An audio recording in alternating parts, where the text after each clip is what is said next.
Bismillahirrahmanirrahim. Assalamualaikum warahmatullahi wabarakatuh. Hai semuanya, perkenalkan nama saya Salma Zafir Adilah. Di sini saya akan menyampaikan presentasi materi kemuhamadiyahan yang ke-6. Pada presentasi kali ini, saya akan ditemani oleh satu teman saya yang bernama Raditya Bagus Himawan. Oke, materi yang akan kita sampaikan yaitu Muqaddimah Anggaran Dasar, Identitas dan Asas Muhammadiyah, Keanggotaan Muhammadiyah, dan yang terakhir, keorganisasian Muhammadiyah. Materi Muqaddimah Anggaran Dasar dan identitas serta asas Muhammadiyah akan disampaikan oleh saya, dan materi selanjutnya akan disampaikan oleh Mas Radit. Oke, mungkin bisa kita mulai materinya. Nah, yang pertama, apa sih anggaran dasar Muqaddimah itu? Jadi, anggaran dasar Muqaddimah Muhammadiyah itu adalah doktrin ideologi Muhammadiyah yang memberikan gambaran tentang pandangan Muhammadiyah mengenai kehidupan manusia di muka bumi ini. Di dalamnya itu terdapat cita-cita yang ingin diwujudkan Muhammadiyah dengan cara-cara yang dipergunakan untuk mewujudkannya. Nah, sebagai sebuah doktrin ideologi, Muqaddimah Anggaran Dasar itu menjiwai segala gerak dan usaha Muhammadiyah. Sementara itu, landasan dasar organisasi Muhammadiyah dalam setiap gerak langkahnya adalah Al-Quran dan Sunnah Rasulullah SAW. Selanjutnya adalah sejarah penyusunan anggaran Muqaddimah. Pada masa kepemimpinan Ki Bagus Hadikusumo pada tahun 1943 hingga 1953, penyusunan Muqaddimah AD atau ART Muhammadiyah dimulai.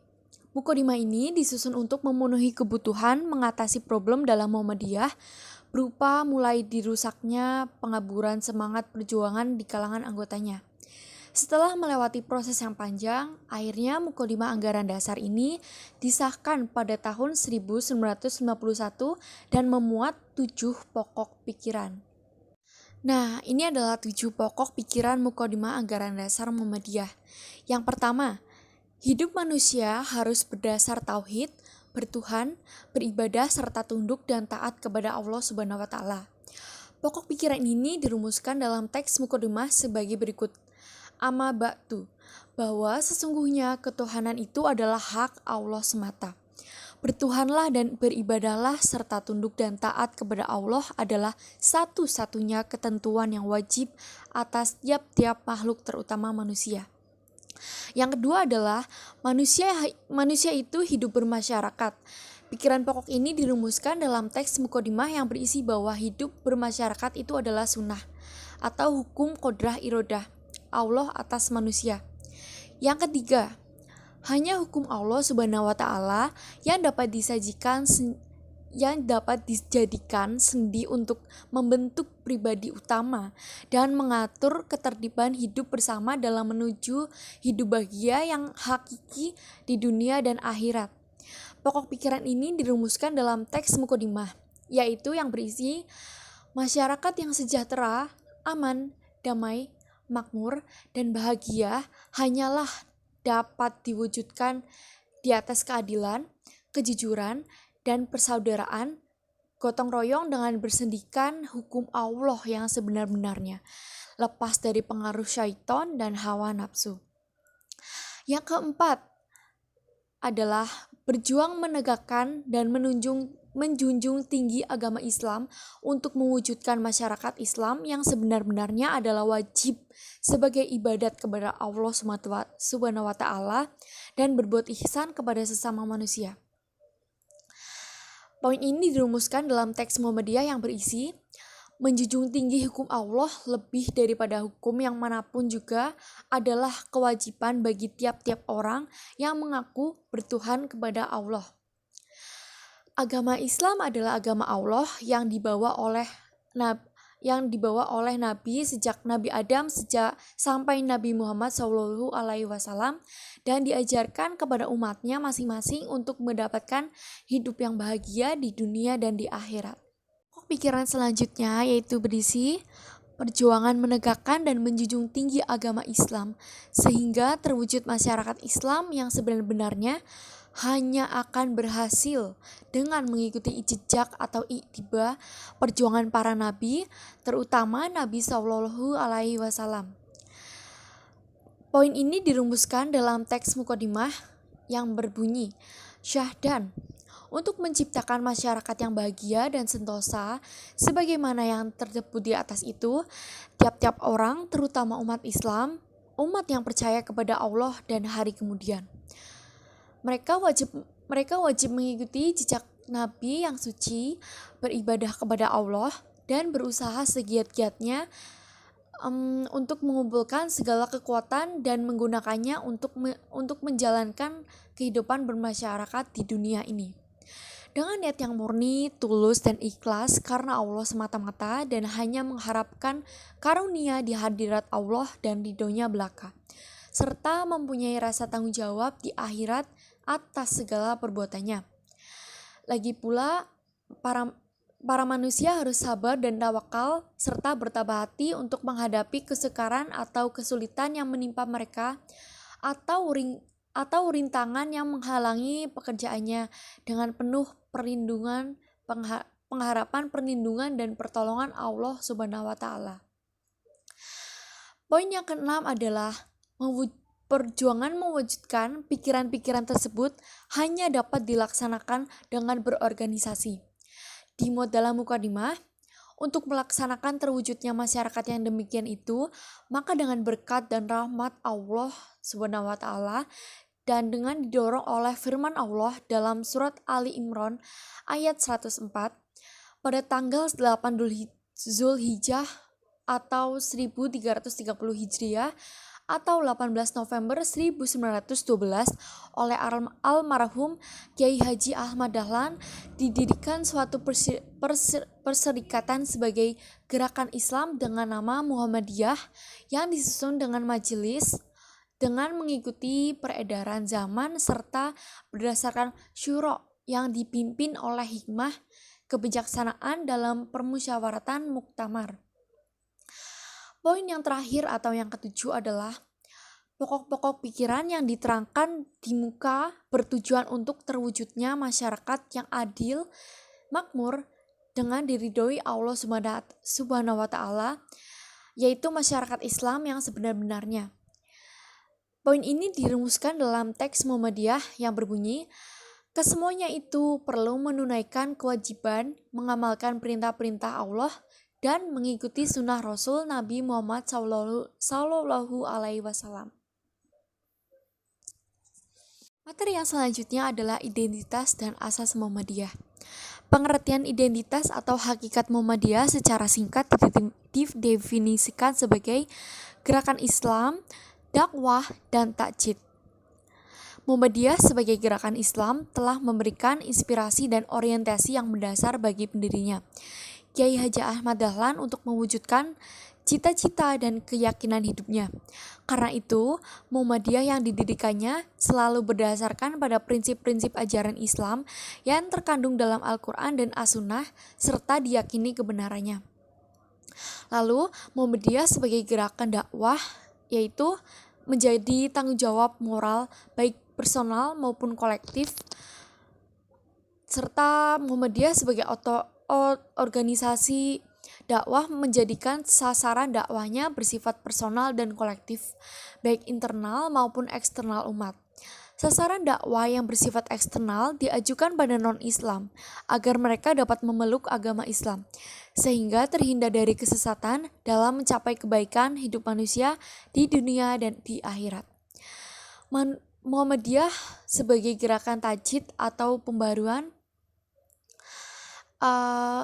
karena Muhammadiyah selalu melakukan koreksi dan penafsiran ulang terhadap berbagai persoalan pemikiran dan pengamalan yang terkait dengan masalah keagamaan yang disebabkan oleh perubahan situasi dan kondisi serta perkembangan ilmu pengetahuan dan teknologi untuk disesuaikan dengan nilai-nilai Al-Quran dan As-Sunnah serta tidak bertentangan dengan nilai-nilai keduanya.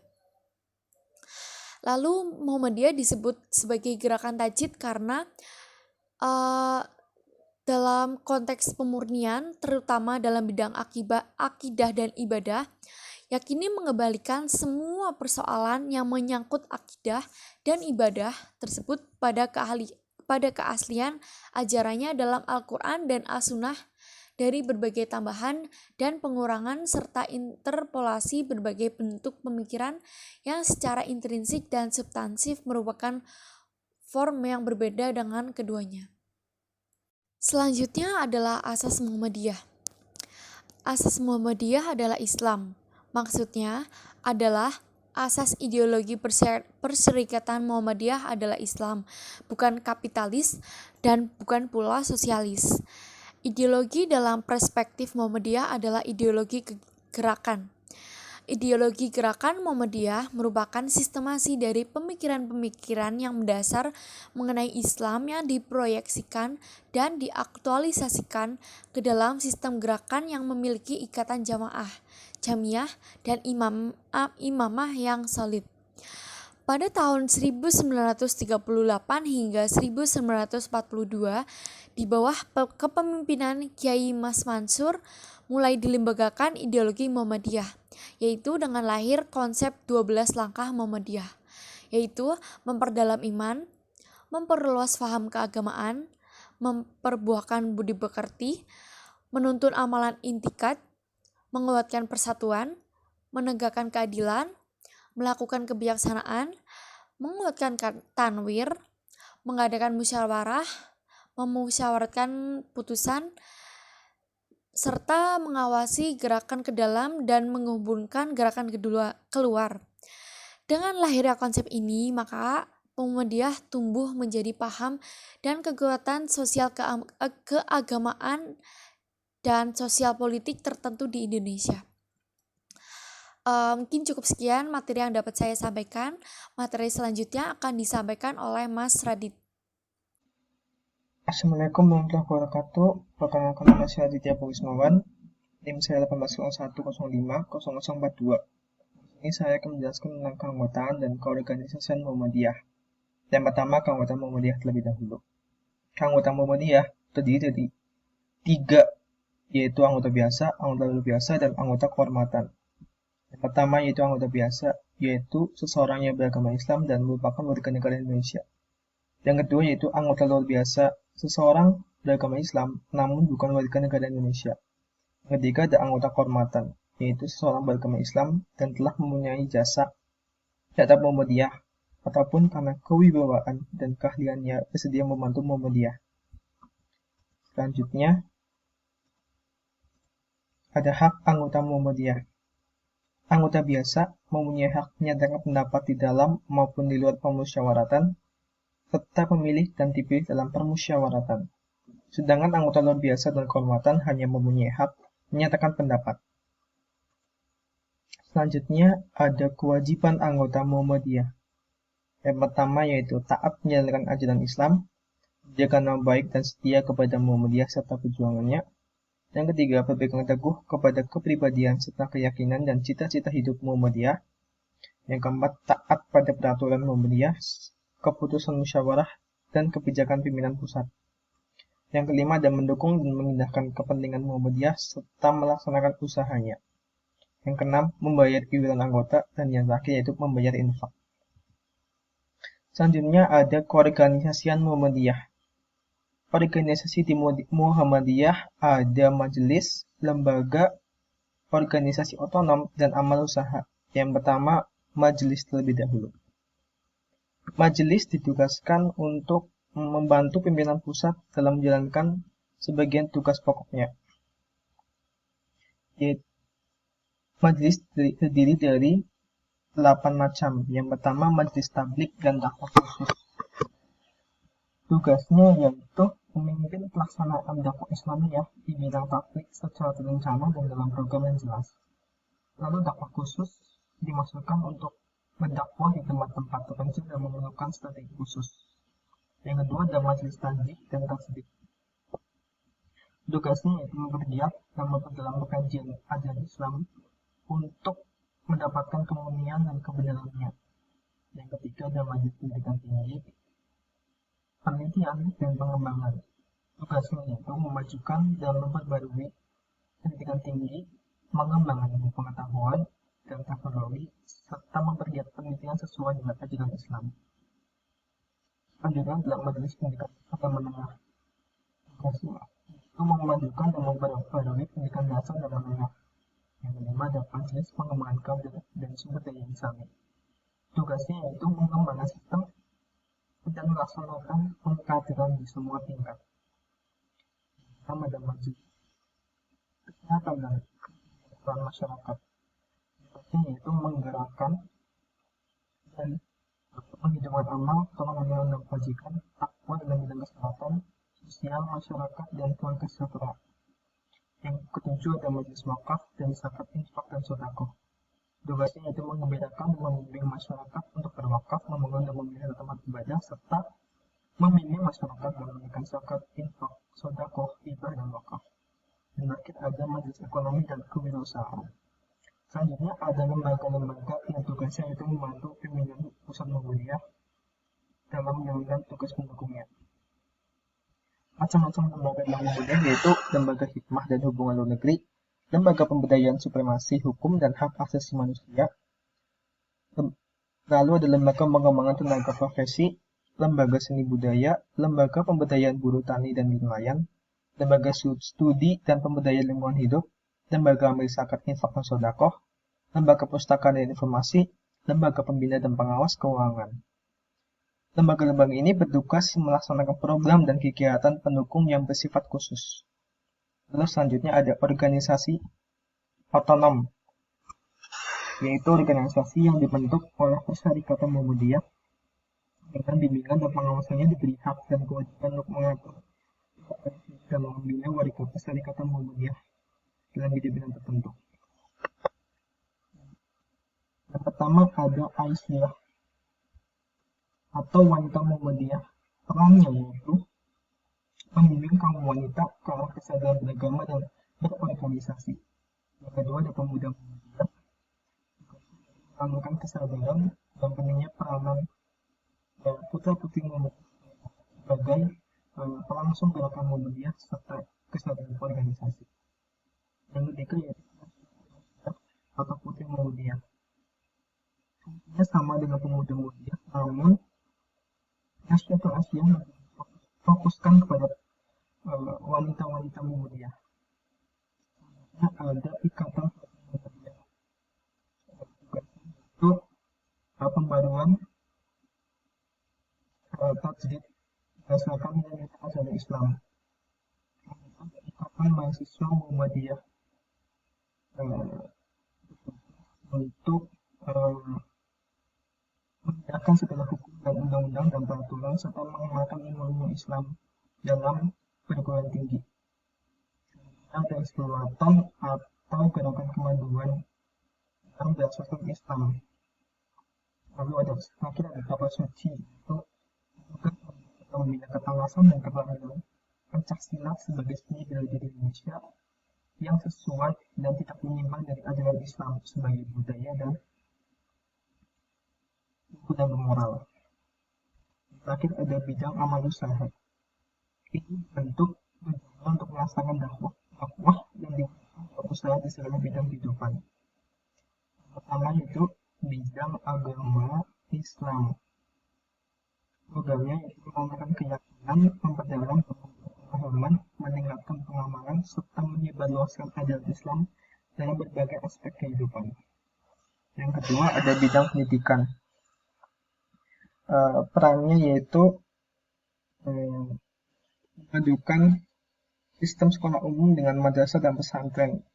Contoh nyatanya itu mendirikan sekolah dari tingkatan paling bawah sampai tingkatan paling atas yaitu perguruan tinggi.